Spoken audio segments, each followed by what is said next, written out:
Tuloy-tuloy di programa tayo IFM News. Baro a tax ordinance si Sarat, Ilocos Norte maipakat iti baro atawen 2026. Detalye ka dati na nakamat ang report, manipod iti konseho ti Sarat ni Idol Dennis. Nakamonitor iti ilimi. IFM News. IFM News. IFM News. Lokal. Idol Dennis, kami. Malandama siya panay patungpalan iti baro nga tax ordinance iti Sarat pagkabog iti 2026 iti reto'y umayabulan iti Enero. Dahil iti pamasingked ni Vice Mayor Remy Vedrano akal pasang pimasan iti sanggunyang panalawigan iti tax ordinance.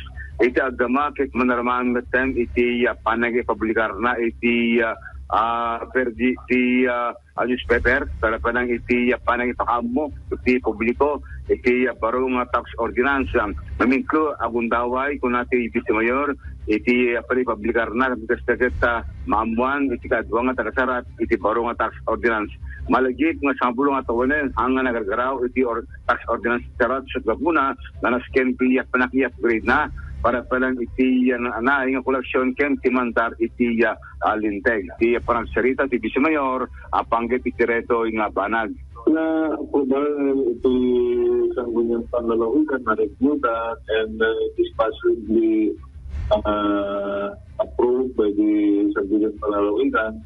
Isumari mga proseso na ito yung may pablaat iti local na newspaper tapos no pabalinan na implementar. But basically, we can start to prepare all the IRR for the implementation. So by next year, may implement ang aming provision ito yung kabarbaro na tax ordinance si local government unit sa lahat.